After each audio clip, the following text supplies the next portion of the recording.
Boa tarde, doutora Elisa. Boa tarde, doutora Marina. Boa tarde. Boa tarde. Primeiramente, eu queria dizer que é um prazer muito grande estar aqui com vocês e agradecer o aceite do convite por parte de vocês para dar essa entrevista para a gente. Bom, o assunto da nossa conversa de hoje é o livro recém-lançado pela editora Zagodoni, da coleção Grandes Psicanalistas, e que é coordenada pelo Daniel Kuperman, né? E que é de autoria de vocês, porque Klein. Para nós foi um prazer. Eu imagino que deve ter sido mesmo. Ter aceito esse convite, né? E já digo que ficou muito legal a abordagem que vocês escolheram, na minha opinião. Então, a gente podia começar com vocês contando um pouco pra gente como que foi, né, a história da construção desse livro e a finalidade, enfim, a confecção dele, como que surgiu, né? Acho que a gente podia até começar contando do desafio de ensinar Melanie Klein para os alunos de graduação, né?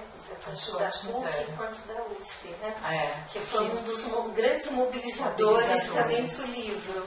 A gente estava comentando que eu tenho 20 anos de experiência, a Marina tem 18 anos de experiência na docência, e isso foi criando para nós uma motivação muito grande para escrever, para registrar as nossas aulas, né? Esse livro é um pouco produto do registro dessas aulas, né? E intenciona muito a gente, quando estava escrevendo e montando o livro, tem alguns capítulos que são republicações, acho que a gente pensava muito nos alunos, né, de quem que ia ler esse livro. E esse livro parte de um convite do Daniel Kuperman, que é o organizador da coleção, e do editor, do Adriano Zago. Conta com um prólogo maravilhoso do Elias Rocha Barros e da Beth Rocha Barros, que todo mundo conhece, são dois analistas de datas aqui da Sociedade Brasileira de Psicanálise de São Paulo. E tem um nome que eu acho que ilumina de alguma forma todo o livro, que é Ontem, Hoje e Amanhã, né, que eu acho que é um pouco a trajetória que a gente quis fazer no livro. E eu acho que uma das preocupações minha e da Elisa é de que existem outros livros, inclusive um, né, da própria Elisa, com o Luiz Cláudio Figueiredo, que é de 2004, que é uma apresentação mais sistemática da obra da Melanie Klein. Então, diante desse convite, a gente ficou se perguntando qual seria a trajetória desse novo livro. A gente não queria fazer algo que já tinha sido feito, a gente queria fazer algo que ainda não existia. E como tanto eu quanto ela, além de nós sermos estudiosos da obra da Melanie Klein, nós somos estudiosos das transformações conceituais da obra da Melanie Klein, tanto na obra do Bion quanto na obra do Winnicott e também, mais contemporaneamente, na obra do Ogden. Então, eu acho que o livro seguiu um pouco esse interesse nosso. E uma coisa que também é muito diferente nesse livro, que a gente vai estar usando filmes, a gente vai estar usando poesias, e a gente também vai usar uma ópera que é usada pela própria Melanie Klein, né, que é a ópera O Menino e Seus Sortilégios, para estar falando das posições esquizoparanoide e depressiva. Acho que a gente pode seguir um pouquinho até o índice do livro, né, Elisa, para contar um pouco dessa trajetória. Né? Logo de início a gente faz uma introdução, né, mostrando principalmente as inovações técnicas da Melanie Klein, né? Que essas inovações, elas são muito importantes, né, para todos os autores que vêm depois dela, para todos os analistas, né, porque ela criou uma técnica para trabalhar com crianças, né, e desde o início ela faz uma coisa que a gente achou muito interessante, né. Vou ler para vocês aqui só uma pequena citação de uma autora que se chama Júlia Kristeva, né, só para marcar talvez essa originalidade radical da Melanie Klein, né. Diz ela o seguinte, a Júlia Kristeva, né, está na página 24. A obra de Melanie Klein é daquelas que mais contribuíram para o conhecimento do nosso ser na medida em que ele é um mal-estar, sob seus diversos aspectos. Né? Então a gente teria uma dimensão de esquizofrenia, psicose, depressão, mania, autismo, atrasos, inibições, angústias catastróficas, fragmentação do eu, entre outros. Não somos todos nós que temos tudo isso, mas algo disso está presente em diversos momentos da nossa vida. E o que a Kristeva diz é que se Klein não nos oferece chaves mágicas para evitar todas essas patologias, ela nos ajuda a dar um acompanhamento ótimo e uma chance de modulação, de transformação, de renascimento. Né? Eu acho que isso é bem importante da obra dela, né? A mostrar para a gente que a gente não deveria ter tanto medo da loucura, que a loucura está em nós, está no íntimo de nós e nos aspectos mais arcaicos nossos. E a gente precisa apenas ter um analista para, com ele, poder trabalhar esses aspectos mais arcaicos, que sozinho não dá. Nós precisamos sempre de duas mentes para trabalhar os aspectos mais difíceis da nossa vida. E doutoras, essa expansão para a mente primitiva, que pelo que eu entendi que vocês estão falando, veio a partir da análise de crianças. Isso é uma contribuição que dá um acréscimo muito grande à obra do Freud, né? Eu acho que isso é talvez o que se considera como a grande expansão da Melanie Klein, se vocês concordam. É isso que você está dizendo. Concordo, né? Eu acho que assim, uma coisa que hoje em dia é muito expandida, que é a análise de criança, né? Que como é que é feita uma análise de criança através a brincadeira da criança é a associação livre, é equivalente à dinâmica dos sonhos. Isso é uma coisa que é tão absorvida hoje em dia que as pessoas até esquecem que isso, quem, vamos dizer, sustentou isso numa época muito difícil disso ser sustentado, foi a Melanie Klein, né, que era uma autodidata, ela não tinha uma formação superior, ela não era médica, né, ela era uma clínica, né, uma empirista, uma grande observadora dos próprios filhos, né, e depois de todas as outras, os filhos, ela analisou muitos filhos de analistas, né? O que por um lado ela adquiriu uma grande experiência com isso e ao mesmo tempo ela também teve problemas políticos justamente porque ela foi analista, né, de muitos filhos de psicanalistas famosos, mas acho que o que hoje é algo que é considerado muito comum, né, uma criança fazer uma análise e uma ludoterapia, foi a Melanie Klein que sustentou um setting analítico para análise de crianças. Enquanto, vamos dizer, a Anna Freud tinha uma postura um pouco mais pedagógica, né, em relação a isso, a Melanie Klein ela sofreu muitas críticas, uma contraposição grande em relação à análise de crianças, algo que hoje é extremamente difundido. E talvez essa coisa que a gente falou, né, dos aspectos loucos de cada um de nós, a gente precisa explicar um pouquinho. A criança mimada que todos nós temos em nós é um pouco esse aspecto primitivo. Tendências que todos nós temos a nos isolarmos, que a gente chama de defesas esquizoides, também são o que a gente está chamando de aspectos loucos, né? Então isso não é que todos nós somos loucos, né? Mas isso explicita melhor o que é esse traço de loucura que está em todos nós, né? As nossas dificuldades de relacionamento, as nossas dificuldades de trabalhar, né?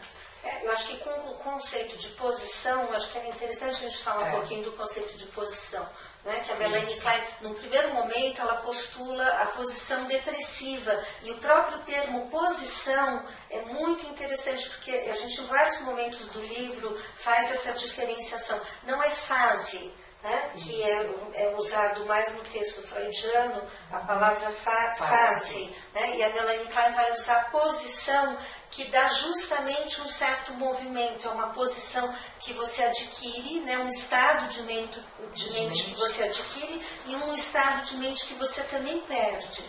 Então ela postulou duas posições, a esquizoparanoide e a depressiva, sendo que ela postulou primeiro a posição depressiva e depois a esquizoparanoide. E no capítulo aqui, inclusive, né, Guilherme, que você sugeriu, que você achou interessante o título que a gente colocou, o movimento da mente, porque se no texto kleiniano esse movimento da mente não está tão explicitado, né, que é uma mente que se desorganiza diante de angústias mais esquizoparanoides e que se organiza diante de angústias mais depressivas, que se integra, que desintegra e integra, e isso se evidenciou muito no texto do Bion, que o Bion vai claramente dar uma movimentação muito grande para as duas posições, a esquizoparanoide e a depressiva. E a gente vai mostrar esse movimento das posições através da ópera, O Menino e Seus Sortilégios.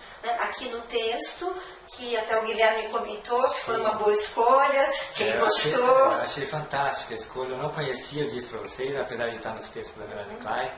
Não conhecia esse É um texto de 1929. Eu vi lá, e tá nas obras completas, né? Sim, está nas obras completas. Mas eu nunca não li. E achei interessantíssimo, achei que o exemplo é fantástico, da desorganização e da reparação, né? E tem uma coisa curiosa, né? Que Melanie Klein também não conhecia nada a respeito, mas ela estava lendo o jornal num domingo e viu uma resenha que contava a história da ópera. Bom, depois ela foi se interessar pela ópera. Mas a ópera é muito interessante, né? Porque justamente ela vai falar de um menino que enlouquece, um menino mimado, né? E a partir da análise de tudo que esse menino mimado faz, destruindo os móveis, machucando os animaizinhos, aí ele depois cai em si, começa a chorar. E aí tem um coral da ópera que fala, este menino não é tão mal assim, até que esse menino está chorando com saudades da mãe. E aí ele entra na posição depressiva e aí ele consegue integrar novamente a imagem da mãe boa e consegue sair daquele estado disruptivo, de querer destruir tudo. Né? Bom, todos nós, mais dia, menos dia, temos um pequeno piti e a gente quer sair gritando por todo mundo. E é isso que a gente está chamando do aspecto louco e arcaico em nós. E eu acho que fica bem claro no exemplo que vocês deram desse menino, o quanto a projeção do ódio e da destrutividade transforma os objetos, torna os objetos em objetos persecutórios, né? Que os objetos ficam grandes e ficam persecutórios. E ficam persecutórios, né? O que ela vai trabalhar com mais clareza depois, na obra dela mais para frente, que eu acho que vai cair no conceito de identificação projetiva, essa ideia, mas fica muito, muito bem exemplificado. Eu achei bastante interessante. O menino, ele tentava sentar numa cadeira e a cadeira, é lógico, é uma metáfora, né? A cadeira dizia para ele, eu não aceito menino sentando em mim, porque você é um menino muito destrutivo. Ele fazia várias coisas, ele ia tentar trabalhar com fogo, né? A lareira estava acesa, ele ia tentar, o fogo dizia, eu queimo os meninos destrutivos. Né? Claro que isso é uma metáfora, porque quando a gente projeta o nosso ódio, a nossa destrutividade no mundo, parece que o mundo inteiro fica querendo, né? Isso se chama a lei do talião. Né? Se eu jogo a minha destrutividade no mundo, o mundo vai reagir a mim querendo me destruir na mesma medida, né? Como se fosse uma reação automática. Eu acho que é importante também falar do conceito de fantasia inconsciente, que é justamente esse colorido, né? Como é que eu faço esse colorido do mundo a partir das minhas emoções. Né? Se eu vou colorindo de vermelho, né? De persecutoriedade, de ódio, se eu vou colorindo de amor, né? Que é um conceito muito importante na obra da Melanie Klein, o conceito de fantasia inconsciente, e é um conceito que fica bem na transição, né? Entre pulsão e representação. É uma primeira, vamos dizer, representação da imaginação, uma imaginação radical, né, se esse termo é do Castoriadis, né, das funções corporais, de todas as sensações corporais do bebê. E, mais recentemente, o Ogden fez uma releitura desse conceito de fantasia inconsciente extremamente interessante, aonde ele fala como que nesse conceito já está ali em germe toda a questão da função alfa do Bion, né? Que é uma função transformadora, essa função transformadora que vai das sensações em estado bruto, como é que elas se tornam representações mentais, né? Como é que ela se torna uma fantasia, como é que ela se torna uma cadeira que vai engolir o menino, né? Um gato que vai ficar enorme e vai atacar, e a ópera ela é muito bem sucedida, né? Para mostrar esse movimento da mente, que eu acho que é uma das intenções, inclusive quando, né, alguns capítulos são apenas de Elisa, e tem um capítulo que também é só meu, depois eu falo um pouquinho, mas tem o Divertidamente, né, que eu acho que é uma parte muito divertida do livro, que a Elisa justamente vai falar desse invisível que se torna visível. Que é a análise do filme, né? Divertidamente, fazendo uma relação com o movimento de elaboração de luto, né? Que eu acho que vocês colocam uma coisa muito interessante no livro, e pelo que eu vi, enfatizando que o ponto central do funcionamento do aparelho mental seria o processo, para Melanie Klein, o processo de elaboração de luto. Né? Estaria na base do desenvolvimento. É a capacidade, né, de fazer luto. Por que isso, né? Se a gente puder pensar que luto a gente costuma associar aquilo que a gente precisa fazer quando a gente perde alguém por separação ou por morte, né? Mas ela se dá conta, todos os psicanalistas se dão conta, o Freud já tinha pensado isso, né?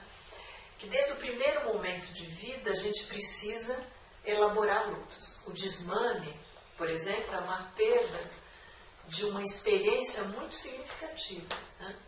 Depois do desmame vem controle de esfíncteres, então a gente tem que aceitar não ter mais fraldas. Depois tem que aceitar que tem que andar e não tem colinho, tem que ir para a escola. Então, dia a dia, parece que a gente tem que deixar passar o passado e tem que encarar uma nova etapa. Então, praticamente, o nosso aparelho psíquico ele está destinado a que a gente aprenda a deixar passar o passado. Isso que é fazer luto, né? E depois a gente tem que aceitar as primeiras separações, os primeiros namoros, mudar de casa, mudar de cidade. A vida é uma constante, né? Elaboração de lutos. Então, parece que a função primordial do nosso aparelho psíquico é essa. Quando a gente não consegue aceitar as perdas, a gente fica melancólico, deprimido, a gente tenta parar o tempo, e isso não é possível. E eu acho que é importante essa questão do tempo também, da temporalidade, né? E esse movimento contínuo de uma desorganização da mente na esquizoparanoide diante das angústias, né? Inclusive as angústias de perdas, e uma organização na posição depressiva nesse ciclo constante, né? Do funcionamento psíquico, no enfrentamento das experiências de vida que vão são desde o início da vida, né? Desde quando a gente nasce, né? Até quando a gente morre. Então a gente pode pensar nas duas cisuras, a cisura do nascimento e a cisura da morte, e enquanto a gente está nessa trajetória, a gente está sempre sendo desafiado, né? Na nossa elaboração de lutos o tempo todo. Porque a esquizoparanoide é assim, aconteceu uma coisa muito triste comigo, eu quero fazer de conta que não aconteceu nada. Isso é a posição esquizoparanoide. Eu quero jogar fora aquela tristeza, aquela dor, aquela raiva. Não tem tempo, né, na esquizoparanoide. Eu não quero reter nada, eu não quero admitir que eu sinto inveja, ciúme. Então a gente tem um funcionamento que a gente chama evacuativo, né? Agora, na posição depressiva, não. A gente aprende a segurar um pouco o afeto desagradável, né? E elaborar, né? Como se a gente tivesse que aprender a cozinhar, a transformar aquele afeto, né?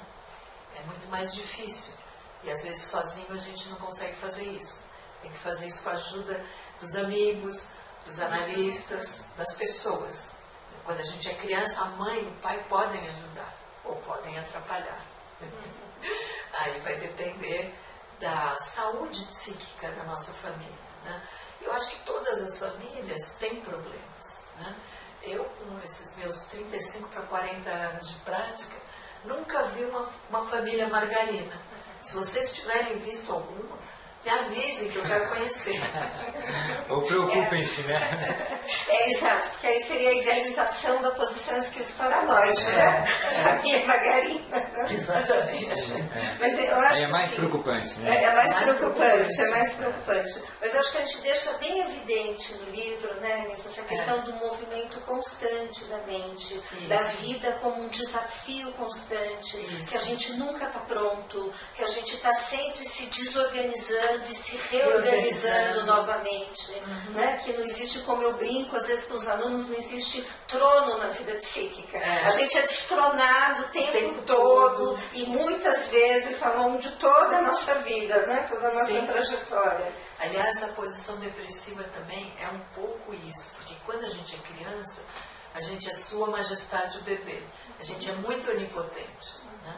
E a gente tem que perder poder e ganhar sabedoria, né? Então não é ruim a posição depressiva, porque a gente perde o poder, perde aqueles ideais, né, muito absolutos e ganha sabedoria. E a gente tem uma notícia muito boa que a psicanálise dá pra gente, né?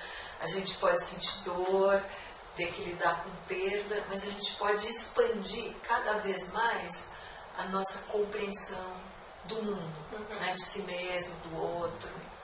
Aí eu sempre lembro o Meltzer, que foi um pós-clariano, né, muito famoso, já morreu. Ele falava que os pacientes nos procuram para se livrar de dor psíquica, né? E o que nós oferecemos é cada vez mais continência, né, para expandir a capacidade de conter a dor psíquica. É um outro movimento, né? E fazendo uma complementação à fala da Elisa e a sua, uma outra forma de dizer o que a Elisa acabou de dizer, que você perde em onipotência e ganha em potência. Porque a verdadeira potência da pessoa, ela fica impossível de ser integrada no ego quando a onipotência está prevalecendo, né? Então essa é a notícia que estava dizendo que é a notícia boa, né? Perde e ganha, né? Perde e ganha. E é um ganho muito precioso. É nessa trajetória de nos tornarmos humanos, né? Quem vai falar muito isso é o Ogden, né? Na questão da humanidade, né?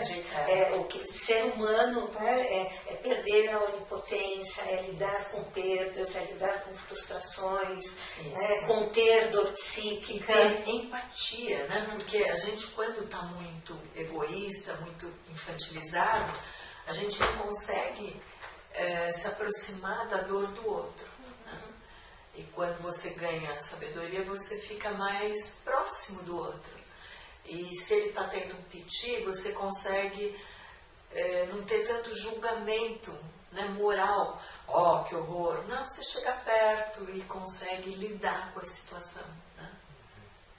Essa questão que vocês estão colocando da posição depressiva está muito ligada, a Melanie Klein fala muito, e acho que isso é muito corrente na psicanálise contemporânea, a diferenciação entre um funcionamento mais esquizoparanoide, onde não há capacidade de simbolização, e um pensamento mais ligado à posição depressiva, onde há uma capacidade de simbolizar. Isso vem sendo falado muito, né?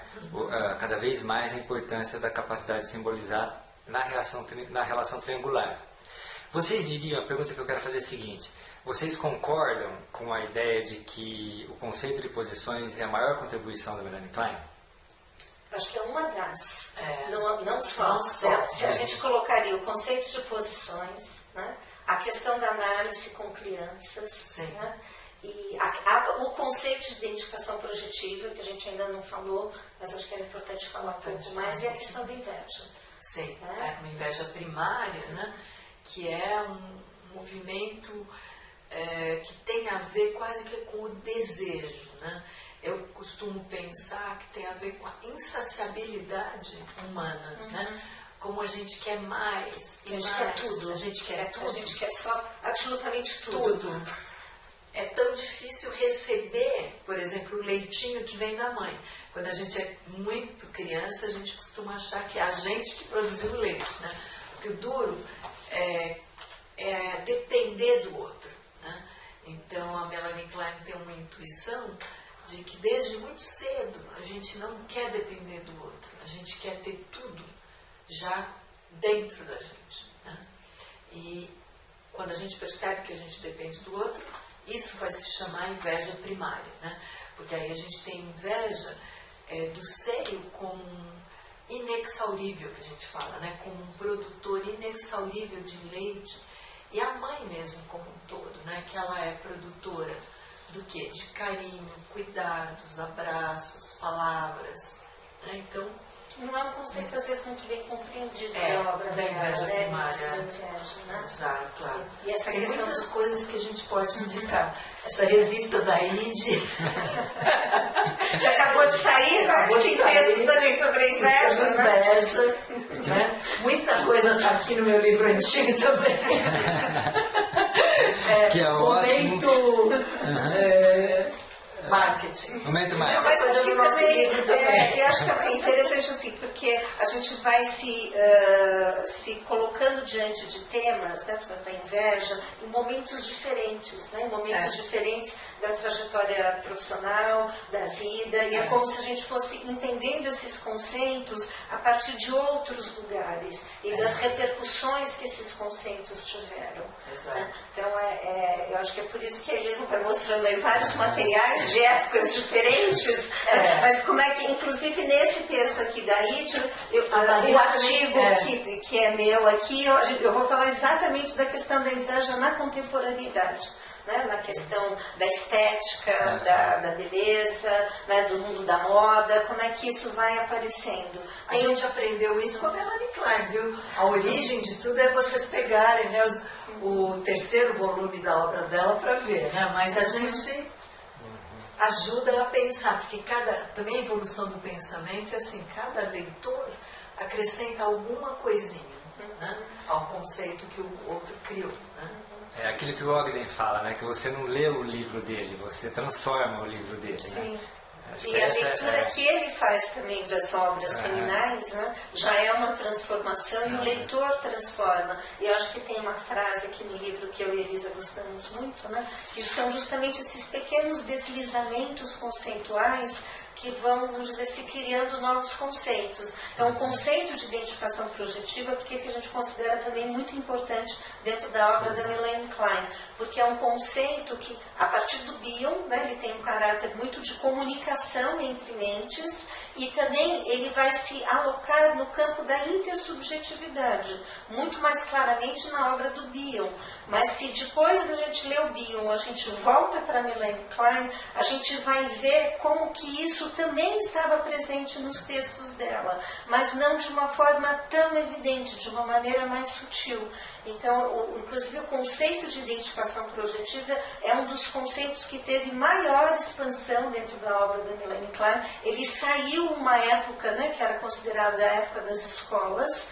Ele atravessou, né, qualquer tipo de divisão de escola, porque é um conceito extremamente útil na clínica, né? Ele tem uma grande pregnância clínica. E, né, eu recentemente tenho estudado muito a obra do Ogden. O Ogden inicia um estudo profundo sobre a identificação projetiva e 20 anos depois ele formula o conceito de terceiro analítico, né, que parece que também, vamos dizer, quase que uma transformação, né, essas sutilezas, né, de mudanças conceituais que vão ocorrendo ao longo da história da psicanálise. E no início aqui, inclusive no prólogo do Elias e da Beth, eles colocam justamente isso. Por exemplo, às vezes os textos da Melanie Klein não são tão diretamente citados, mas é porque eles já se transformaram em outros conceitos, eles já estão em outros lugares, mesmo que a origem, né, tenha sido kleiniana. Acho que isso é uma coisa importante também de ser dita. Também acho. Eu queria dar um exemplo bem simples que um amigo meu de gente que é a identificação projetiva. Né? Então, eu acho que eu conheço esse exemplo. Isso é ótimo, esse exemplo é ótimo. Eu quero saber. Vamos lá, Elisa. Estamos então nos diante da jaula do leão, e temos fora da jaula, um avô e seu netinho. Então o netinho pega a mão do avô e fala: vovô, não precisa sentir medo, eu estou aqui com você. É óbvio que o medo é do netinho, e ele projetou isso no avô e ainda cuidou do avô, né? Então é quando a gente coloca dentro do outro alguma coisa que é muito difícil da gente conter, e a gente ganha naquele momento certeza de que aquilo é do outro. Quando qualquer pessoa de fora vai perceber que aquilo não é do outro, é teu. Né?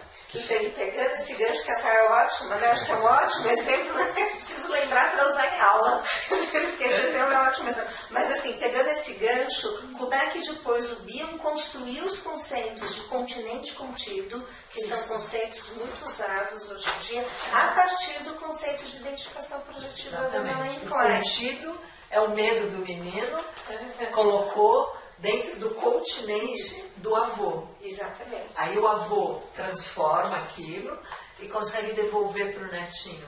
Tá bom, meu querido, se não fosse você aqui, eu estaria morrendo de medo.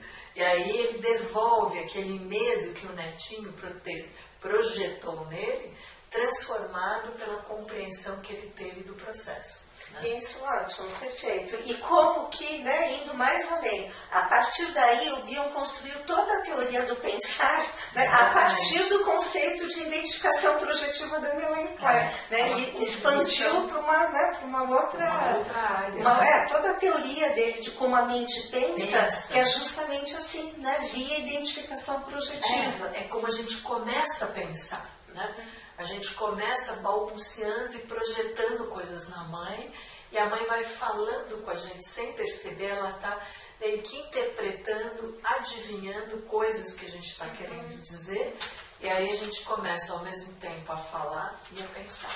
E pegando esse gancho, né, da identificação projetiva, aqui no prólogo do Elias e da Elizabeth Rocha Barros, eles estão organizando um dicionário internacional, né, de psicanálise, patrocinado pela IPA, e os conceitos que foram identificados como os principais conceitos dentro da psicanálise contemporânea, foram pesquisados 400 autores. 2 são de origem kleiniana, que é o de identificação projetiva, e o de continência, né, que é do Bion, mas que o Bion era um kleiniano genial, né? E os outros, claro, inconsciente, transferência e contratransferência. Então, desses 5 conceitos, 2, né, têm uma origem claramente kleiniana. Né?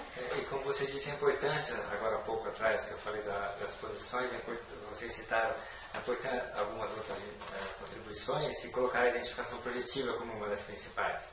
E aparece aí nessa entrevista com 400 analistas o conceito de identificação projetiva e o de continente, que, como a Marina acabou de falar, é uma consequência da identificação projetiva. O quanto esse conceito realmente é forte. Né? Sim, ele é fecundo, né? Porque ele gera outras intuições, né? De que os seres humanos, quando se comunicam, cada um tem um nível de separação, mas tem um nível de, vamos dizer, um campo comum que se forma entre eles, e que parece que o inconsciente de um forma uma ressonância para o inconsciente do outro, de maneira que nunca dá para a gente dizer que a gente está totalmente separados. Agora que a gente tem uma câmara separando vocês e nós, mas a gente está olhando para essa câmera e pensando em vocês, né? E a gente depende da escuta de vocês para transformar o que a gente está falando, para a gente não ficar falando no vazio. São essas transformações que existem entre todas as pessoas quando se comunicam. Eu queria destacar também um conceito que é pouco conhecido pela Melanie Klein, por isso que a gente não citou como um conceito principal, porque ela não desenvolveu, mas ela vai abordar esse conceito, que é o conceito de posição feminina né? Eu acho foi um conceito que eu trabalhei muito, né? Num outro livro meu que se chama De Mãe em Filha, a transmissão da feminilidade. Eu vou trabalhar muito esse conceito, que ela usa esse conceito em 1928 e 32, né? Mas ele é um conceito que traz toda uma questão da construção da feminilidade e da masculinidade, e que uma autora mais contemporânea, que é uma francesa, que é a Florence Guinard, né, que é viva ainda hoje na França, ela vai construir a partir do conceito de posição feminina da Melanie Klein, que é o quê? O bebê, né, a primeira identificação do bebê é com a mãe, é feminina, né? Por isso que a primeira identificação é feminina. E identificado com a mãe, o bebê busca o outro da mãe, né? Aquele que está ao lado da mãe, qualquer que seja esse outro que está ao lado da mãe, né? Então ela vai postular esse conceito em 28 e em 32, o que é extremamente importante, né? Que a gente sabe que a década de 20 e a década de 30 na psicanálise teve grandes estudos sobre a feminilidade, né? Foi uma época muito da Ellen Deutsch, da Karen Horney, né? Várias psicanalistas estudando, né? O que o Freud, acho que até por uma característica de ser homem, né? Tinha focado muito na questão falocêntrica, da inveja do pênis, do masculino, e a própria Melanie Klein, ela já traz aqui, né? Por exemplo, que a inveja do pênis, ela é edificada sobre a inveja do seio, né? Ela coloca justamente a mãe como esse primeiro objeto, e a posição feminina, tanto de meninos quanto de meninas, que abre para uma questão de estudo de gênero muito atual, né? E que poucas pessoas, a Cassandra Pereira França recupera um pouco isso, né? A questão da posição feminina, e a Florence Guinard, e eu recupero também no meu livro. Também fez um doutorado maravilhoso, que publicou nesse livro que chama De Mãe em Filha, a transmissão do feminino, né? Eu acho que a questão do feminino e do masculino é uma questão muito contemporânea, né? E ela permite que a gente veja também a essência da inveja, né? Porque o que a gente inveja na mãe? A criatividade da mãe, em todos os níveis, né? A criatividade biológica, porque ela cria, ela é capaz de gerar um bebê, a criatividade do leite, a criatividade dos cuidados maternos, né? E depois no campo das artes, né? Vocês vão lembrar, por exemplo, o Salieri, que invejava a criatividade do Mozart, né? E assim, um dos objetos por excelência da inveja é a criatividade do outro, né? A gente quer ter aquela criatividade, né? Exato. Eu acho que o que ela fala de inveja do seio é isso, né? A inveja da criatividade da mãe e do pai depois, né? A inveja do seio, a inveja do pênis, né? Que são a inveja da capacidade criativa dessas duas mentes, né? A mente do pai e a mente da mãe. E até o amor entre eles, né? Sim, o vínculo entre eles. O vínculo entre eles, que parece para a criança como tão criativo, né? Porque eles criam crianças, eles criam dinheiro para sustentar a casa, eles criam comida, né? Eles vão criando recursos. E a criança vai sentindo que ela recebe, né? Ela quer se tornar criativa também no dia. Né? É por isso que vocês dizem que, uma pergunta, né? O desejo faz parte da estrutura da inveja. Porque Sim. Além da questão da destrutividade, ela está fundido aí o desejo junto. Né? Seria uma fusão patológica entre amor e ódio? Porque depende da inveja. Se eu tenho uma inveja maligna e eu vou tentar roubar de você tudo que você tem, aí nós temos predominância da destrutividade. Né? Mas a própria lógica da inveja só se entende porque eu desejo, né? Eu desejo essa roupa linda da Marina, então eu vou tentar me apropriar, né? Ou seja, você vai rasgar, né? A ideia destrutiva, né? Você vai derrubar café, né? Aí de repente sem querer aí eu manifesto uma inveja destrutiva. Mas a gente nem consegue entender inveja, né? Em francês você tem duas palavras, envie, né? Essa palavrinha em francês é desejo e inveja. Quer dizer, tem, né, uma identidade arcaica e lógica, né, que ajuda a gente a entender a lógica da inveja é porque a gente deseja, a gente só inveja o que é bom, né? Mas é lógico que depois de desejar o que é bom, a gente pode se manifestar muito destrutivamente contra a pessoa que detém, né? O próprio Salieri ficava desesperado, né, com o talento do Mozart, né? O Salieri, inclusive, fazia uma prece a Deus e dizia: mas Deus, como é que você me deu condições de avaliar o talento que esse Mozart tem e não me deu esse talento, né? Era a revolta dele, né? E eu acho que também tem uma parte aqui do livro que a gente vai falar da inveja na análise, né, que eu acho que é interessante, que é justamente a inveja da capacidade criativa do analista e da capacidade de pensar do analista. De fazer uma interpretação, de compreender. De cuidar do paciente, né, de colaborar com o paciente. De tolerar a violência do paciente. Sim. E que isso também foi uma questão da inveja que gerou também muitos outros textos sobre a reação terapêutica negativa. Né, que é justamente esse ataque ao pensamento do analista, né, uma expressão mais bioniana, que é os ataques aos vínculos, né, pensamento como vínculo, né, e o ataque ao pensamento do analista. Tem o subitem aqui, que é justamente essa questão da inveja na análise, né, na situação analítica. Que às vezes o paciente ele fica tão invejoso da capacidade de compreensão do analista que ele quer destruir, ele começa a faltar, ele para de pagar, isso que ela falou de ataques ao vínculo é porque toda compreensão é um vínculo, né, que o analista realiza entre uma situação e outra. E o paciente fica irritado com aquilo, porque ele não teve aquela capacidade de ligar uma coisa que aconteceu no passado com algo que aconteceu agora, e ele fica, né, ele tenta queimar aquilo, né? Ou uma amiga sua faz uma comida deliciosa e você fala: ai, tá com um pouco de sal demais, né? É uma forma de você manifestar que você não fez aquela comida gostosa, né? Que você não teve aquela criatividade. Né?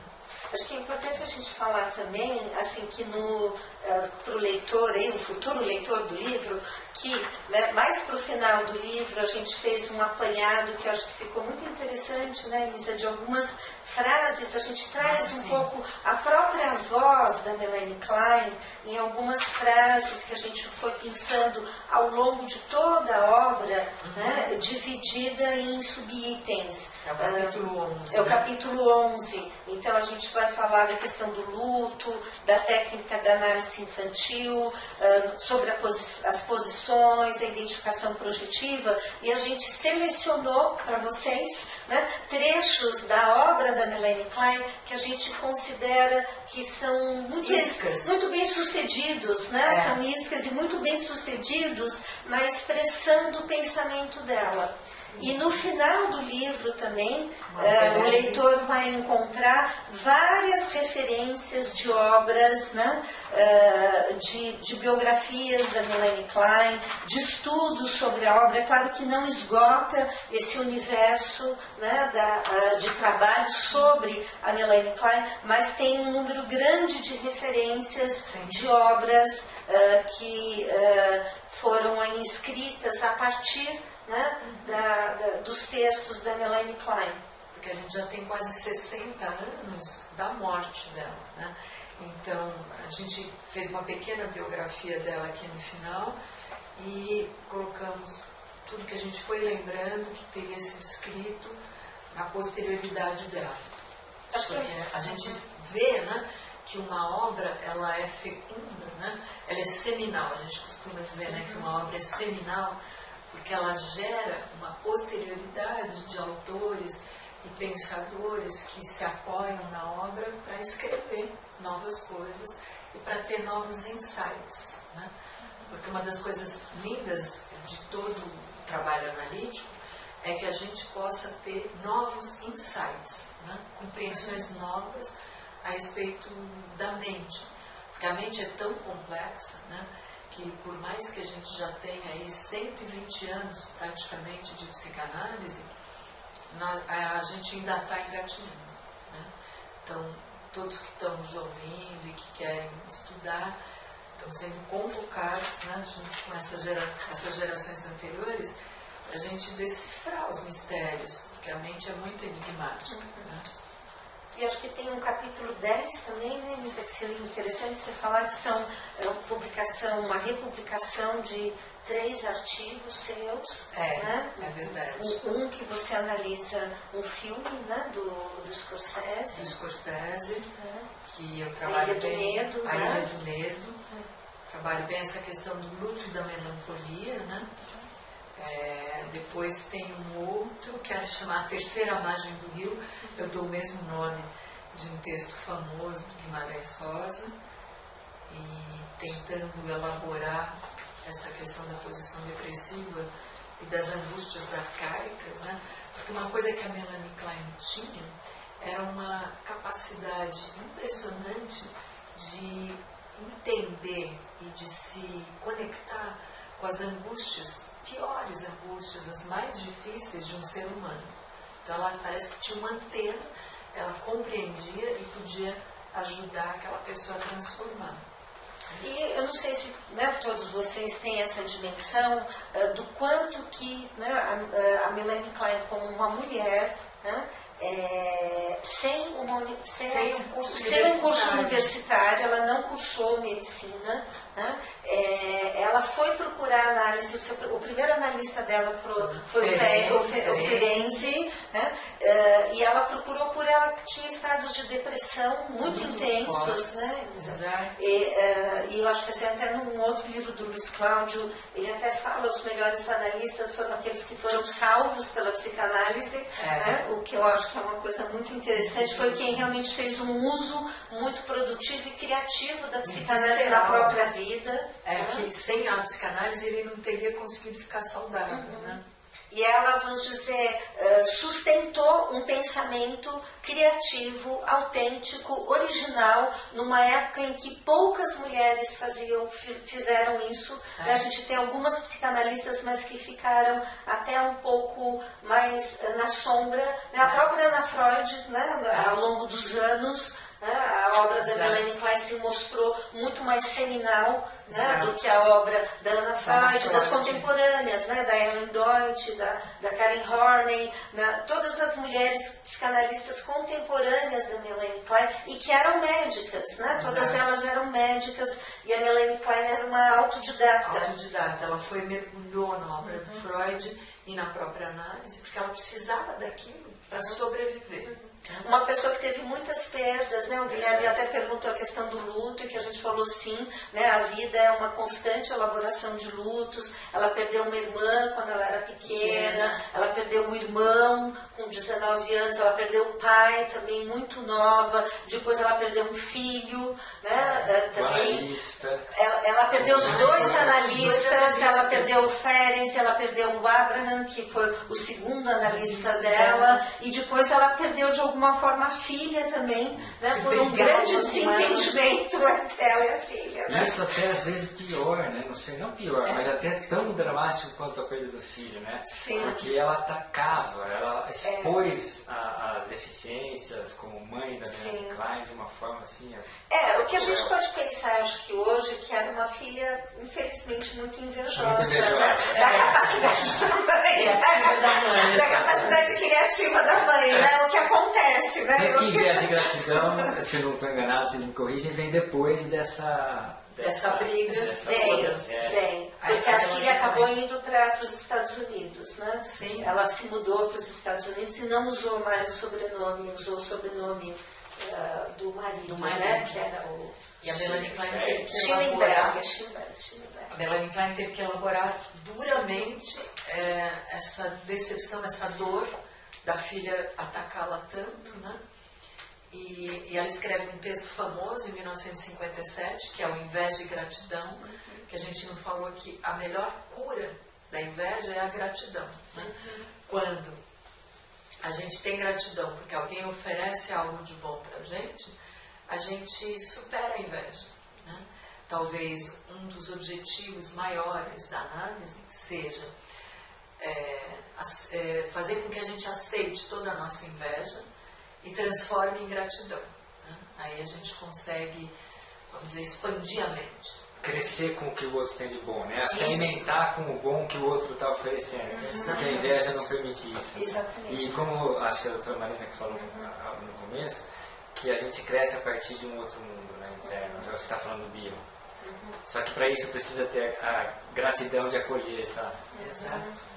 A mente é formada a partir do bio, isso é muito claro, né? Para existir um, é necessário dois, né? Uma mente só existe a partir de outra mente, né? Que não é essa unidade que no Winnicott não existe o bebê sem a mãe, né? A unidade do mãe e bebê. No bio a gente vai encontrar essas duas mentes, a mente do bebê buscando a mente da mãe para se constituir e a mente inconsciente da mãe. Né? Uma coisa para a qual também ela falando, eu lembrei que a criança tem um impulso epistemofílico, isso é um desejo de saber a verdade e de conhecer, né? A verdade de si mesmo, do outro, os mistérios do mundo, né? Esse desejo de saber a verdade é muito fundamental, né, para todos nós. E que teve uma expansão muito interessante na obra do Bion, né, do vínculo do conhecimento, da busca da verdade emocional, parte desse impulso epistemofílico, né, que a Melanie Klein nomeia, e que também está lá no Freud como um impulso de dominação, né? Está um pouco diferente no Freud, mas esse desejo de saber da origem, de saber do próprio corpo, do corpo da mãe, de onde eu vim, né? O caso que você usa do Winnicott, né? Do Babacar, né? Que você analisa o caso do Winnicott, belíssimo, né? Que é uma menininha que está com muita raiva porque nasceu a irmã menor. E ela, que tinha funcionado e sido saudável até os 2 anos e meio, de repente começa a ter terrores noturnos. E ela fala de um objeto muito assustador, que ela chamava de Babacar, que ninguém sabia decifrar o que era. No final, o Winnicott consegue decifrar que esse Babacar é o lugar dentro da mãe de onde vêm os bebês, que tinha se transformado em algo escuro. Quando ele consegue dar essa interpretação para ela, né, que demorou, e ela chega até a comentar, o doutor Winnicott não sabe nada a respeito de Babacar, mas lá para a 3ª sessão, quando ele lança essa hipótese, será que Babacar é o lugar dentro do corpo da mãe de onde vêm os bebês? A Peeble fala, é o lugar escuro dentro da mãe. Ela aceita a interpretação também com aquele desprezo de que agora você sacou o que é. Né? E isso liberta ela, né? Daquele terror. E porque aquele lugar tinha se tornado escuro justamente porque ela estava com muita raiva daquele lugar de origem da criatividade da mãe, de onde poderiam nascer mais bebês. Já estava ruim aquela irmãzinha que tinha nascido. Imagina se nascessem outros, né? E essa acho que é a grande contribuição da Melanie Klein, de trazer para a psicanálise essa observação de crianças tão pequenas, né? Crianças de 1 ano e meio, 1 ano e 8 meses, 2 anos, que vão começando a expressar fantasias, né, inconscientes dessa, por exemplo, de ser devorado pelo interior do corpo da mãe, né, todas as fantasias persecutórias de ser devorado pelo jacaré ali, né, em miniatura, pequenininho, de onde que ela tirou isso? Da observação de crianças muito pequenas e que era uma coisa inédita na psicanálise na década de 20. Ela começou a fazer isso na década de 20, né? E sustentou, é possível sim uma análise de crianças. Foi ela que sustentou isso. Eu lembrei também do exemplo de uma menininha que morria de medo de um chinelo da mãe. Até a mãe descobrir que aquele chinelo estava meio rasgado e era, para aquela menininha, equivalente a uma boca devoradora da mãe, né? Que ia devorá-la. Então, eu acho que isso é até bom a gente avisar os leitores, né, por exemplo, que vão diretamente para a obra da Melanie Klein, terem sempre em vista, que é uma coisa que a gente sugere aqui, e outros autores também sugerem, crianças pequenas. Né? Eu sempre falo para os meus alunos, quem que vocês têm de criança pequena, de bebê em casa, vizinho, na família? Se vocês não têm, vão no parque, né, observar crianças pequenas, porque aí o texto da Melanie Klein fica muito mais compreensível se a gente tem essa observação de crianças muito pequenas, porque é um texto que pode causar um certo estranhamento no primeiro contato. Muito grande, porque as nossas fantasias inconscientes são estranhas, né? São desconhecidas para nós. Né? Elas têm, é como o nosso sonho noturno. Né? No nosso sonho noturno, a lógica é totalmente diferente. Né? Aparecem formas, basta a gente pensar num pesadelo, né? Que a gente vê como esse nosso inconsciente é estrangeiro para nós, ele é desconhecido. Né? E a gente precisa se familiarizar com ele, né? Para poder crescer, poder integrar um pouco melhor o nosso inconsciente ao nosso consciente. Agora, por exemplo, o Inveja e Gratidão, que foi escrito em 57, foi a última grande obra importante dela. É um livro, né? Não é só, é praticamente um livro. Eu tenho uma experiência de um retorno que os alunos, quando eles leem esse texto, né? Alguns que se dispõem a ler o texto inteiro, que é um texto enorme, né? Eles chegam, mas eu lembrei da minha mãe, é dele mesmo, lembrou do vizinho, do amigo. É quase como uma leitura que as pessoas vão aparecer, que evoca muitas situações, quem já atende, né, da clínica, que ainda não atende, da vida pessoal. Né? Vai aparecendo, vamos dizer, o cotidiano da vida da pessoa, vai sendo associado ali o texto, o que é um indicativo de uma grande riqueza do texto, né? Em termos de expressar um funcionamento psíquico. É como se a gente precisasse aprender a ter um intérprete do inconsciente, né? E ler a obra dela ajuda muito a gente nesse sentido, né? Vocês se familiarizarem com os aspectos mais estrangeiros, mais intensos. Estrangeiros, estranhos, monstruosos. Unheimlich, né? Freud falava, né? O sinistro. O sinistro, todo sinistro da mente humana. Exatamente. Acho que é isso, né, Elisa? Não sei se você tem mais alguma coisa, Guilherme, que você gostaria de perguntar. Eu queria fazer só um comentáriozinho e mais uma pergunta. Tá bom. O comentário é que eu achei muito legal essa colocação de que é importante estar em contato com crianças. Né? A hora que vocês falaram, eu lembrei da minha experiência pessoal, quando eu comecei a atender crianças. Como foi impactante ver aquilo que estava no texto acontecendo na minha frente. Eu quase não acreditava. Exatamente, essa experiência. Então, assim, realmente é super recomendável. Eu vou reforçar essa fala de vocês. E esses exemplos que a doutora Elisa deu, eu cheguei a ficar emocionado na hora que você estava falando, esses exemplos do... Qual que você falou antes do chinelo? O chinelo, qual que foi o exemplo? Do zoológico, né? Do zoológico, foi da identificação projetiva. Não, qual foi? Você sabe que nesse exato momento eu não estou lembrando, mas mexeu bastante comigo. Você deu 2 sobre essa questão da... Gozado, eu também não estou lembrando. O exemplo da agressividade, da inveja. Qual terá sido? Bom, enquanto você lembra, eu vou contar. Não é do caso do Winnicott? Do caso da Beagle. Do caso da Babacar. Do lugar escuro dentro da mãe. Que coisa linda. Então, eu queria fazer esses 2 comentários. Bom, eu tenho uma pergunta para a gente, se você finalizar, que é sobre um aspecto bastante característico da obra da Melanie Klein, que é a linguagem dela. Né? Isso é uma coisa clássica, a gente ouve muitos psicanalistas comentando isso, eu acho que vocês também passaram por isso, assim como eu passei. A estranheza num primeiro momento, uma linguagem muito crua, né, muito ligada... Muito infantil, né? Muito infantil, né? E eu conheço pessoas, como por exemplo, ligadas à mitologia, uma pessoa erudita que conhece a mitologia assim, muito bem.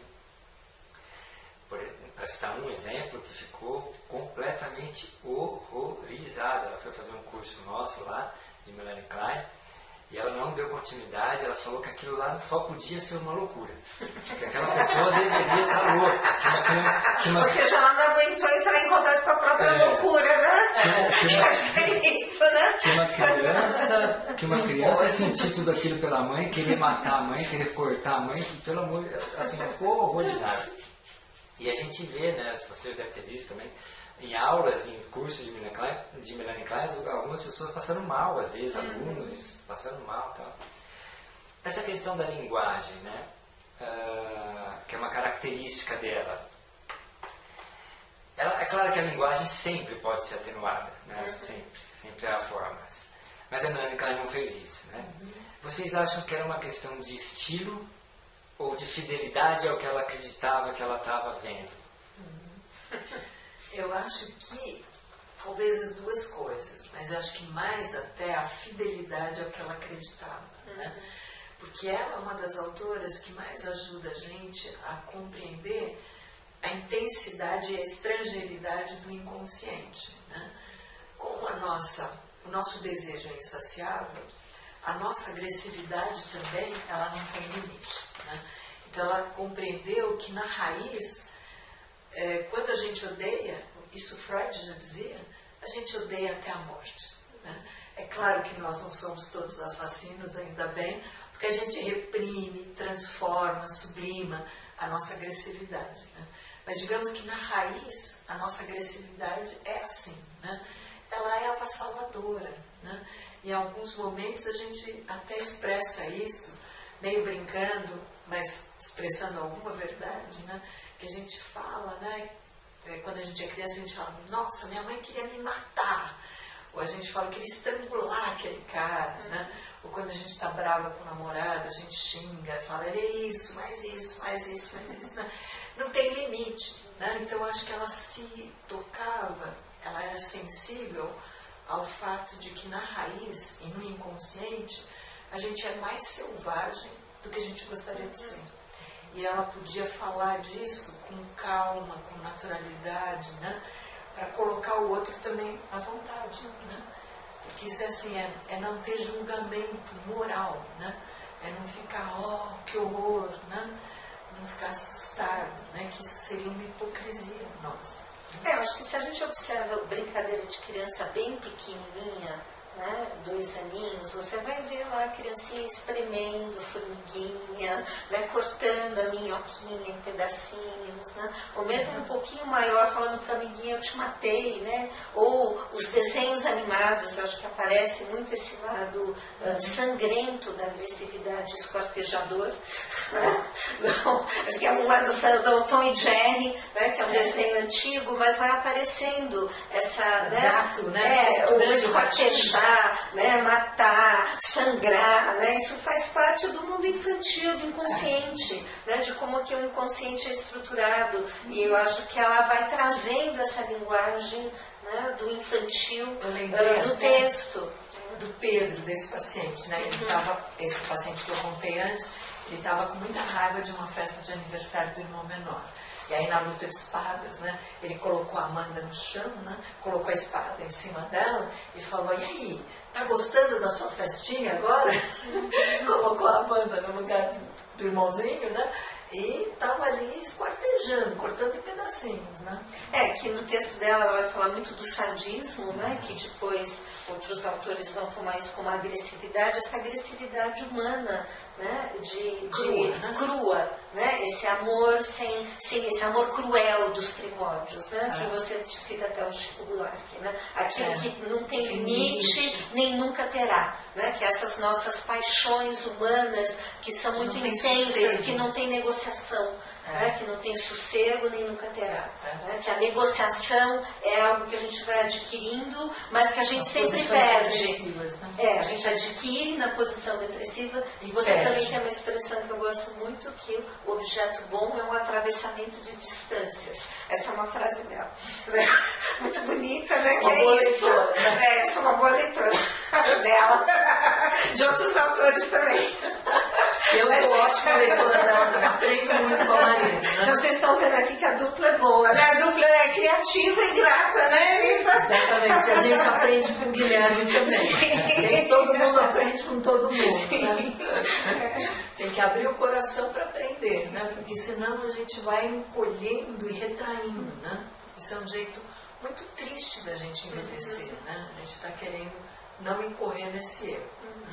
Mas eu acho que assim, essa linguagem tem a ver com isso, né? Com esse infantil, é a linguagem do desenho animado, não o politicamente correto atual, né? Mas os desenhos animados da década de 50, 60, os contos infantis, né? Os contos de fadas, né? Todo engoliu, a vovó esquartejou, pegou dentro da barriga do lobo, né? Todas essas atrocidades que fazem parte do mitologia infantil. grega, né? A mitologia coçou o pescoço, comeu os próprios filhos.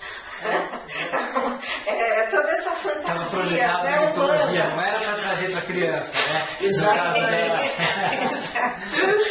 Deixa nos deuses. Sim, mas eu concordo com você, Guilherme. Muita gente às vezes se afasta da Melanie Klein para não entender direito os textos dela. Então, eu até recomendo quem quiser ler os textos originais, que leiam mais os textos finais. Né? O Inveja e Gratidão, um outro que ela faz todo um desenvolvimento da obra, como é que é? O Nosso Mundo Adulto e as suas raízes, as suas raízes na infância, que é um texto que ela escreveu para o público leigo e que ela faz ela dá um geral de toda a obra e é um texto do final da vida dela. Então eu acho que é um texto muito bom para começar a ler a Melanie Klein. Os textos mais da década de 30 são mais pesados, mas tem um texto lindíssimo que eu acho que vale a pena, né, que foi no luto da morte do filho dela, que morreu esquiando, e que ela escreve em 1935, né, sobre os estados maníacos depressivos. Então, na elaboração desse luto,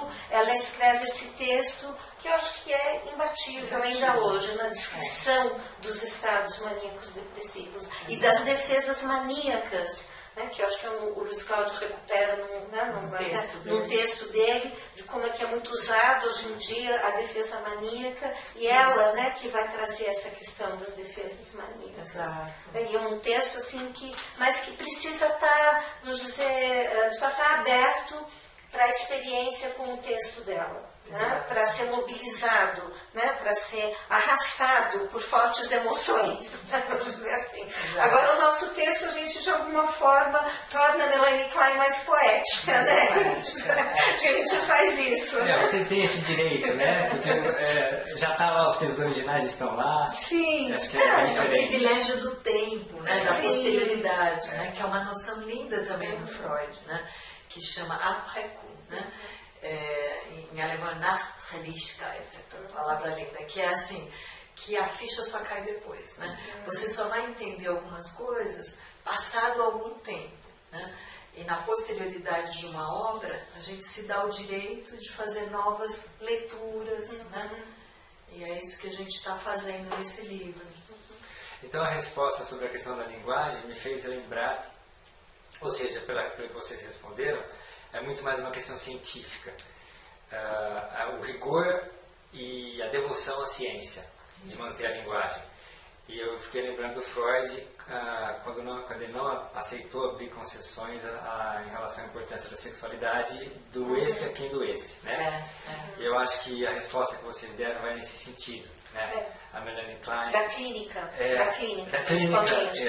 Talvez não da ciência, mas da clínica. Da clínica. Da clínica. Então, era uma clínica. Acima de tudo, ela não era uma teórica. Sim. Era uma clínica. E obedecer aquilo que ela estava vendo, né? Sim. Então vamos dizer assim, da coisa, vamos colocar de outra forma, empírica.